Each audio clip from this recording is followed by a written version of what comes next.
Cette semaine, j'ai décidé d'être le monsieur loyal de l'antenne parce que j'aime par-dessus tout la loyauté. Je trouve qu'il ne faudrait pas galvauder cette splendide valeur, ce qui est déjà suffisamment le cas. Direction le dictionnaire pour commencer et une définition aussi sibylline que percutante: loyauté, fidélité à tenir ses engagements.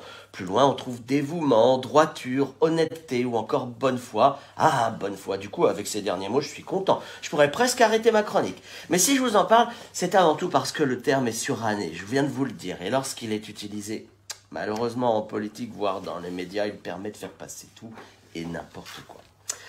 Dans l'entreprise, les conflits de loyauté sont fréquents. C'est un exercice d'équilibriste. Je suis loyal avec mes actionnaires, mais est-ce que je ne vais pas contre l'intérêt des salariés?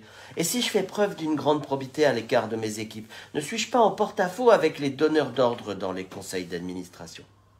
Du coup, être loyal, ça suffit pas pour conserver une rectitude morale à toute épreuve. Il faut rajouter à cela une assise personnelle forte, parce qu'entre l'entreprise, la vie familiale, les engagements divers associatifs et autres, ça tangue beaucoup pour conserver le cap.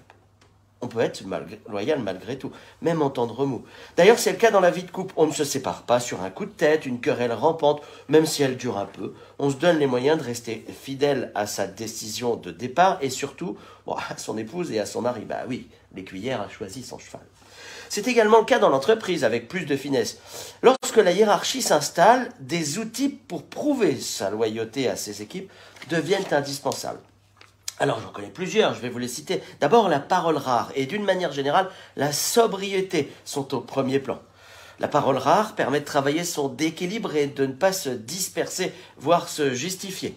Un bon dirigeant ne doit pas tout dire, sous peine d'inciter ses équipes à avoir un avis sur tout, et ça disperse les énergies, ça trompe parfois la confiance. La sobriété, pas comme mon pull de ce matin, permet de conserver un lien hiérarchique et de ne pas partager notamment ses craintes et ses passions, ce qui n'empêche pas la simplicité dans les relations ordinaires. On n'est pas obligé de faire le clown, mais on peut néanmoins rester fraternel. En fait, la droiture morale est consubstantielle à la loyauté. Dit comme ça, c'est pas super fun dans l'entreprise, mais c'est essentiel. Enfin, la loyauté peut choisir des chemins de traverse pour s'appliquer. On peut être loyal avec ses salariés comme ses actionnaires et prendre des décisions dures, choisir de se séparer de collaborateurs, décider d'avancer malgré des orientations qui de prime abord ne semblent pas pour d'autres cohérentes ou justifiées.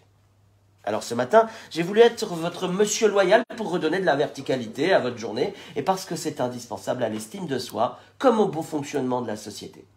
Et si vous vous demandez pourquoi on appelle monsieur loyal, c'est tout simplement parce que le premier du nom s'appelait Anselme Pierre Loyal. On dit de lui qu'il était le maître de la piste. Être maître de la piste, c'est une bonne définition de la loyauté. Ça permet d'éviter que ce soit le cirque dans notre quotidien. À la semaine prochaine.